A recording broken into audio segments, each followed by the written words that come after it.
You're listening to The Thundercast. Today, I'm in the studio with Chris McGowan, illustrious CEO of Thunder Labs, and we have a third guest today. His name is Chris Voss, one of the FBI's greatest negotiators and the author of the incredible book, Never Split the Difference, Negotiating Like Your Life Depended on It. And of course, Chris isn't actually here, but we have read his book, and we've got a lot of thoughts about it. So we'll be channeling our Chris Voss today and running through what you can learn from Never Split the Difference. Chris, welcome to the studio. Am I Chris Voss or Chris McGowan now? Oh gosh, that's going to mess things up, isn't it? Lucky there's only one Chris in the actual studio. Thank you for welcoming me. You had an interesting experience. Somebody listened to the last episode and got themselves out of a pickle. What happened? That's a very good question. It's going to be easier to explain what I think is happening as opposed to the details of it. And what's on my mind with this is I love that someone was due to be starting a contract for us recently, and the duration of it ran out at Christmas. And to negotiate with me, they played back a Chris Voss technique about the contract ending at Christmas and said to me, how am I supposed to do that? Ooh. So the Chris Voss technique, calibrated questions, open-ended questions that enroll your negotiating opponent, collaborator, if you will, into helping solve your problems rather than forcing your solution onto them. So here you have a candidate being offered a contract that is going to expire right at the time all those Christmas credit card bills are coming through, at the hardest time to find a job. And so tell me about that question. How did that play out? There's a couple of things. Firstly, I love that people in our spheres of influence are listening to this and then using it authentically and openly to have a legitimate and, that word, fair conversation with us. So, someone saying to me, how am I supposed to do that? How am I supposed to reconcile that? What can we do about that? Was really interesting. What was fascinating for me is they didn't know that I had in mind a possible alternate, but what the question did is it got me to articulate the alternate up front rather than later on. And so this isn't just about, contracts. I mean, we use contractors for the deployment of our projects. Of course, our projects can't happen with our supplementing our workforce without these people. And so it got me to articulate my reserve position up front and immediately, and then articulate that reserve position to our buying client, and arrive at a solution that, rather than say 90 days billing, was able to arrive at 120 days billing, which goes beyond the deliverable. But I find that it wasn't just the negotiation, which I'd appreciate and do anyway. It was more the fact that people are listening to the content, which obviously we haven't authored, but uses techniques, and I thought it was fabulous. I mean, how empowering from the client and the candidate side to use these things. I think it's wonderful. It's interesting. So your candidate had a choice in that moment to say, something along the lines of, you guys, that's not going to work for me, go jump, and instead enrolled them in creating a solution and got to a much better outcome than I think they anticipated for themselves when they were expecting maybe a month extension. Actually ending up doubling the contract is a pretty amazing place to go to. So these tactics come from the negotiating skills developed by the FBI hostage negotiators. And you can start to see where the name of the book comes from, because when you're negotiating for hostages, you don't just split the difference. You say, I want them all free. Also, release 2 of them and kill 2. All right, well, let's split the difference. You can kill 1 of them. No, when you're a hostage negotiator, you need to get everything you ask for. Now, what's interesting about that is it's not about compromise, but getting to a situation that actually works and taps into people's real drivers. And I love the story in there Chris gives about the power of compromise to get a bad result for everybody. Gives the example of a couple are about to go out and one party said, "Oh, don't wear the brown shoes. You look better in the black shoes." And I said, "Oh, I love the black shoes. I want to wear the black shoes." Okay, we'll compromise, and they leave the house with one brown shoe and one black shoe. The worst possible outcome of all. So a lot of these techniques have come from that. In fact, the book even opens with the scary situation of the author's son being taken hostage, saying, "Give us $1 million, Voss, or your son dies." His response was, "How am I meant to pay you that?" What an amazing outcome. So, Chris, let's run through some of the skills that get shared in the books. Is there one in particular that you'd love to start with? Actually, rather than being different, it's more building on what the question how I'm supposed to do that does. It's an open-ended question, not an accusatory question. Sorry, very popular people are calling me, sorry. It's an open-ended question which engages the person you're talking to in helping you come to a conclusion. So that technique is simply replacing what and why with how, or when, or where, or well, possibly who. Who's going to do that, or how do you expect me to do that, or how can I do that? Whereas why should I do that is accusatory. And I think it links back to the previous episode we did about opening tactical empathy. By asking how am I supposed to do that, you're forcing the person you're talking to engage and open up about what they want, and that's the point. That's the point about what they need. And I really love that. They do it. It's in chapter 3. It's like you want to get people towards. And the word they use is don't feel their pain, label it. You want to, create enough conversation for them to explore deeply what's on their mind and what they need, so you can respond to not the presenting need, not the presenting behaviour, but the underlying motivator, the underlying behaviour, like what do they need? And you only get that through conversation. Which is why, how do you expect me to do that is so powerful. How would you like me to do that? I mean, I found myself saying, how would you do this? How would you resolve this situation? It's very empowering for the person that traditional negotiating tells you is your opponent. Instead, they're your collaborator in solving a situation. Yeah, very much so. Actually, you made me think of this other thing Adam said. It's just a quote from the book. The job of a good negotiator isn't to put on a great performance, but to gently guide their counterpart to discover the goal as his own. Love it. Yeah, right? I couldn't agree more. It's like you just guided me to that.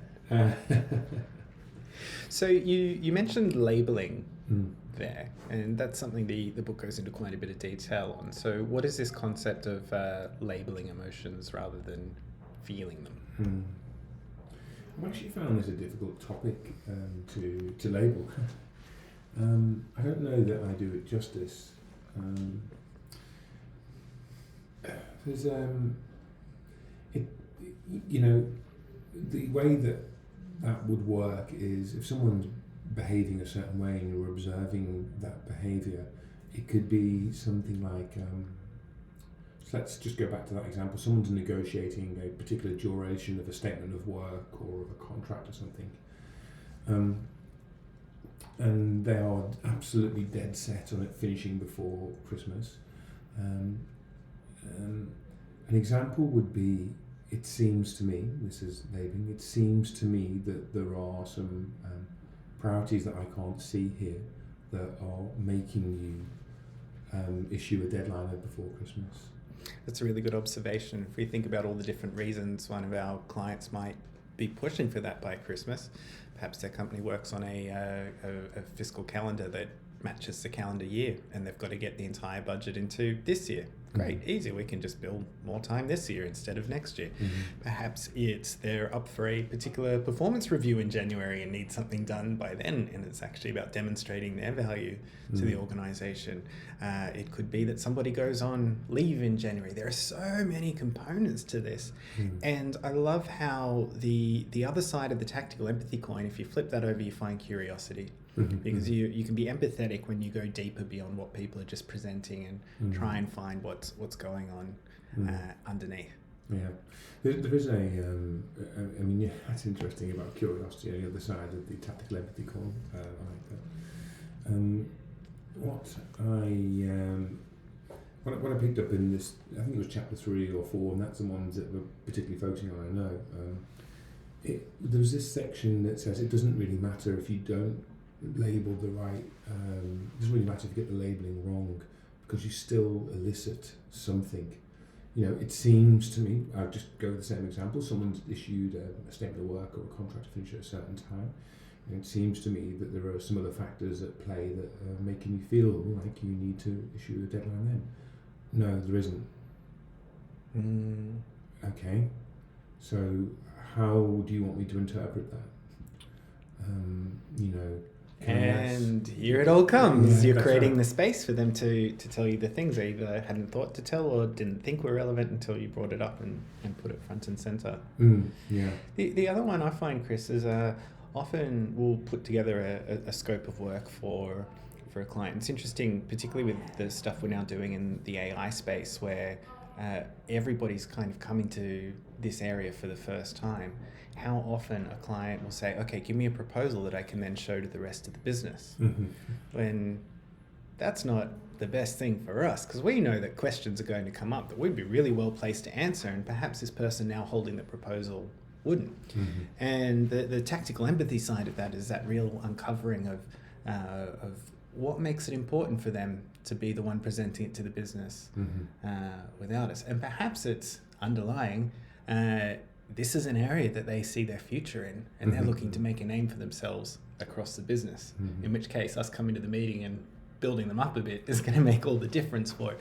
But joining the dots there for them. Sometimes they're nervous that it's going to get knocked back, and they don't want to be embarrassed in front of these vendors, the Thunder Labs team having shown up to help them out. They don't want to be embarrassed if there is a no from their next person up. So I find that's one where the presenting behavior, just send me a proposal, is actually masking a chance for us to help our clients in more ways. But it's up to us to raise that for them and show them that we can be by their side and their sidekick, not outshining them or making things worse. You know, the logical riff of what you just said is that implies in applies in non-vendor land as well. You know, if you're a leader or manager or whatever, you know, title you apply to yourself, and someone in your business asks you for something, and then, you know, they can't exactly ghost you because they work in the same place. That happens to us, but they can't ghost you in the same company. But you can see that there is a change in their fervour for the initiative they've asked you to put love and labour into, and you know, I see that too. I see executives who think they're enacting the will of whoever their stakeholder or sponsor is, and then they find themselves in the position of, let's go, being ghosted to be extreme. And you know, there's a really nice question that applies to us, but it applies to them too. And one of our clients is going to get this email from me this afternoon, and that email is, it seems to me that this is no longer your priority.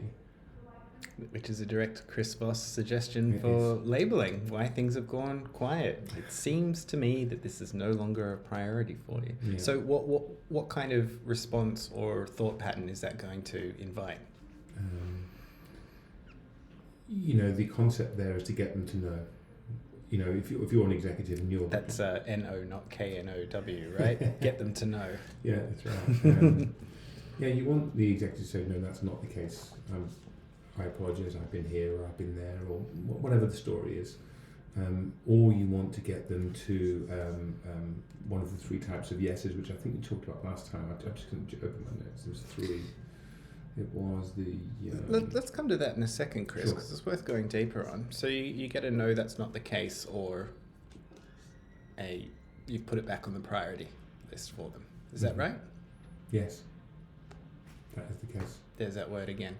So, Chris, this word yes. Now, I have a confession to make, which I'm going to make on the podcast and hope it doesn't come around to bite me. But there was a tough time in my life where I worked in a call center. So here now is my public apology for anyone I called at 5 p.m.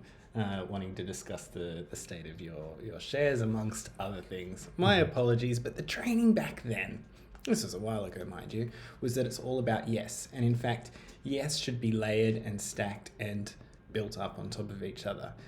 If you can get people agreeing with you, of course they're going to buy from you eventually. You just got to keep getting them to say yes. Is it are you at home right now? Let's say, having just called them on their home number. Yes. Am I speaking to person who I know is definitely the one answering the phone? Yes. And if you can get them to say yes, is it important for you that you save money on your energy provider? Yes. Can I sell you one? All of a sudden there's a no at the end of that. It never seemed to quite work the way the training said it would, that this momentum of yes would come up. And what you just touched on then was that there's actually 3 types of yes that people use, and luckily I've found it in the notes here. The 3 kinds of yes are counterfeit, confirmation, and commitment. So counterfeit yes. That's when you say, yeah, please, I'm just agreeing with you so you'll go away and leave me alone. Is it important for you? Yes, but just go away. I really want to say no to you. Confirmation yes is just agreeing with the facts. You said something? Okay, I hear that. Yes, go on. And then there's the commitment yes, which is when somebody actually has heart and soul committed to a path. And the problem with the traditional training that I went through is we were getting a lot of counterfeit yeses that never led to a commitment yes.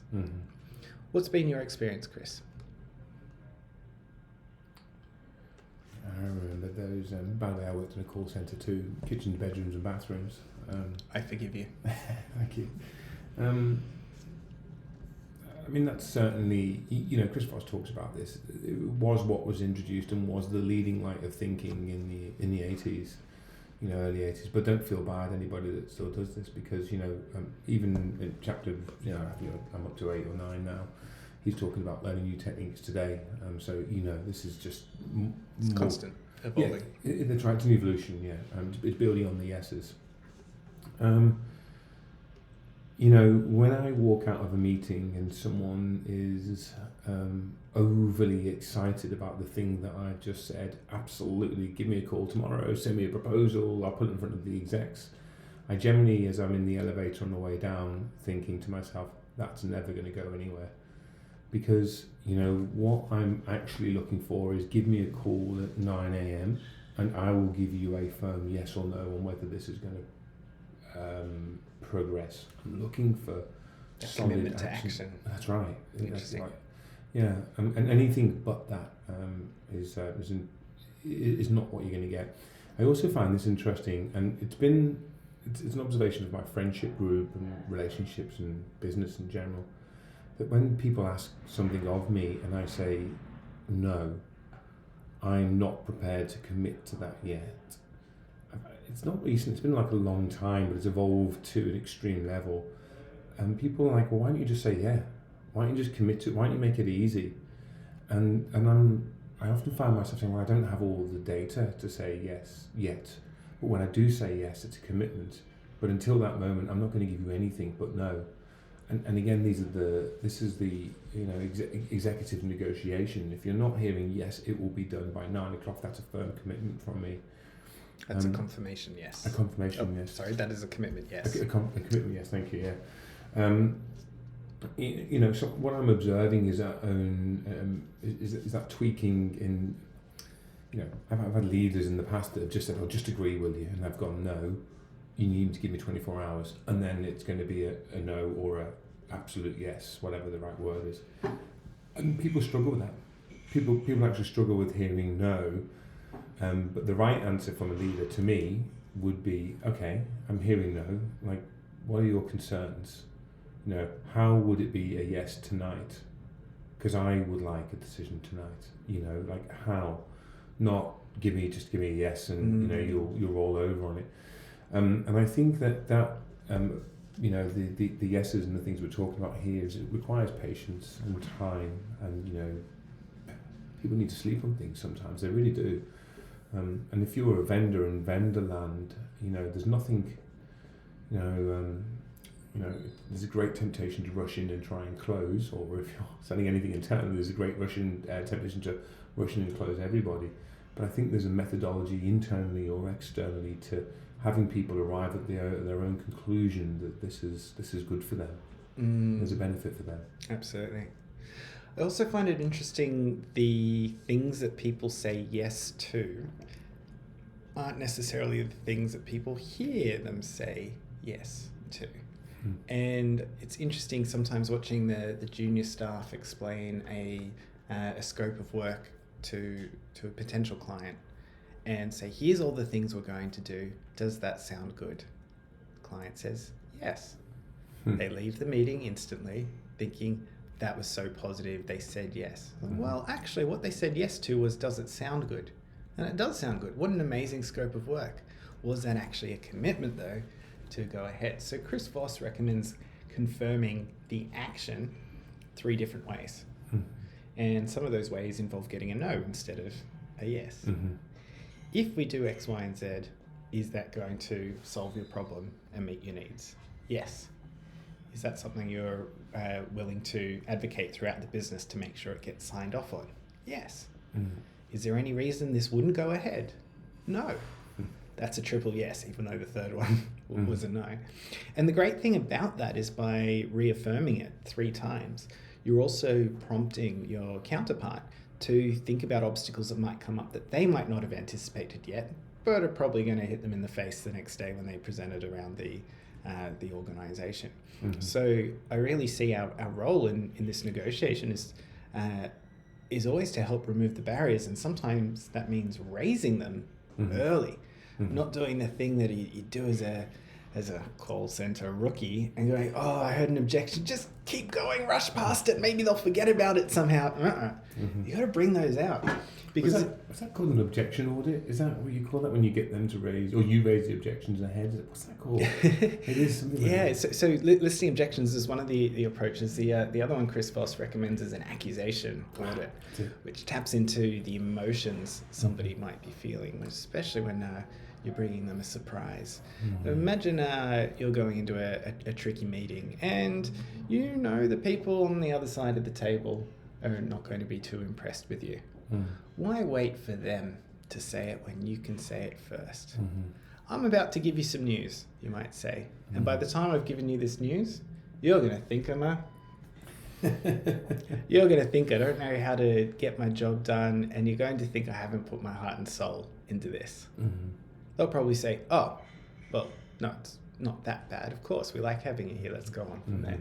So the accusation audit, raising the emotional objections before they do it is a brilliant way of diffusing the situation. And again, building tactical empathy. Here's what you're probably going to think about this. It's a great way to connect with people. Yeah, I think one of the examples that I see, IT executives maybe presenting into business is that when you see these numbers, you're probably going to get some sort of sticker shock.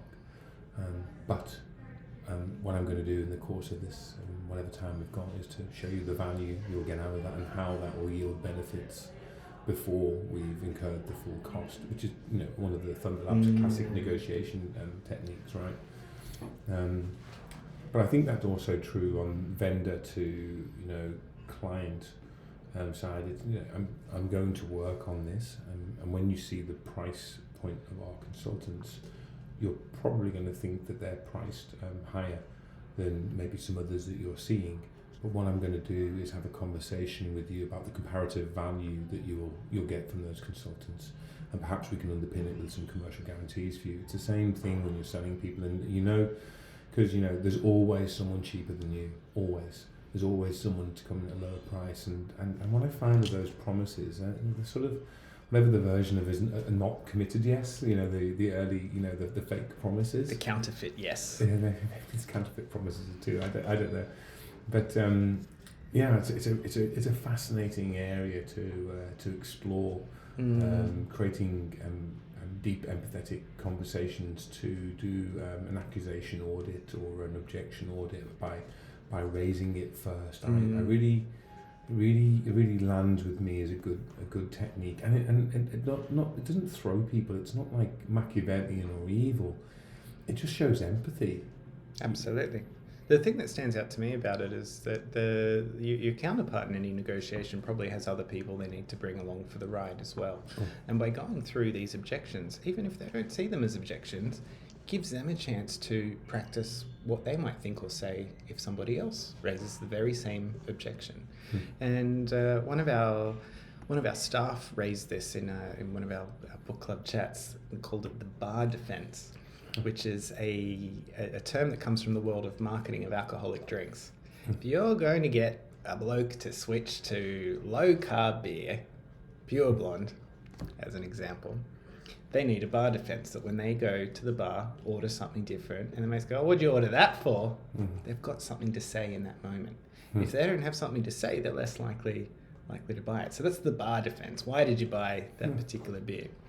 And so whenever people are negotiating or trying to get a project through in their own business, something that they're passionate about and want to see happen, being able to help them see the objections that they're going to deal with is, again, an empathetic way to guarantee the execution. Yeah, I really like it. That really resonates. You know, just and I'm not sure how much time we get. I know you'll call it when we're running out, but I think it's in one of the later chapters that you have to account for the stakeholders that are not in the room. You know, you have to listen to how much the person you're talking to is saying I, or we, or they. Like what pronouns are they using, and from that you can estimate their level of importance. Like what sway they have in the decision.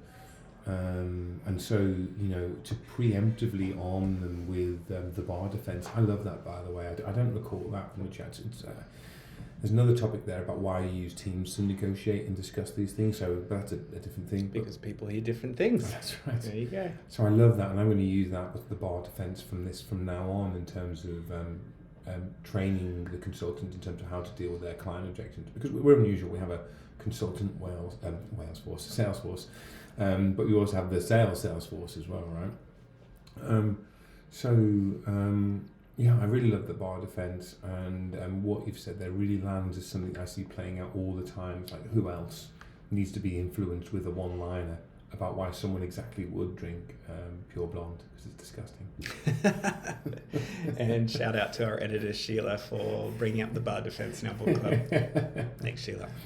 So there's one more version of yes, which I think it's worth touching on before we wrap up here, Chris. And there's a type of counterfeit yes when people agree with you, but they're not really agreeing with you. It's when they say the words, "You know what, Chris? You're right. You're right." What are we hoping to get from people instead of "you're right"? When you ever hear "you're right," and this is going to ruin your home life probably, when you hear "you're right," as I say this, viscerally you'll know this. When someone's saying to you "you're right," they're not actually saying "you're right." What they're saying is I'm right, but just to get you off my back, I'm going to say "you're right."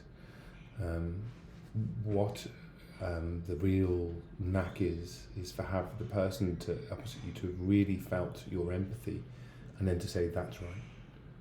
You know, for example, I'm hearing from you that, or it seems to me that the way I've loaded that dishwasher is agitating you, and you don't like the way the dishes are stacked, and you would prefer for me to take more time and rinse the dishes off before I do that. That's right, Chris. Whereas if I was to say the opposite, which is, "Oh, you just don't like the way I stack the dishwasher," or even in the same tone, "You don't like the way I stack the dishwasher," or "I don't know why you don't like the way I stack the dishwasher." You know, if I extract a "You're right," they really hate me right there in that moment. But I find in that, you know, I know I'm talking about dishwashers and joking, but it's really easy in the home life, or even in the heat of a business negotiation. And I know we were talking about one of yours today, Adam. You know, for emotion to creep in, and it's a real skill to not let the I always get the part of the brain wrong. It's real skill not to let the front part of the brain rule the day and trigger the rational part of the brain, which is the one that, you know, sees reason. Because if we lead with a why or a you or anything accusatory as opposed to how do you expect me to or it seems me to, with a gentle lead, you know, the person's I think it's the amygdala, have I got that right?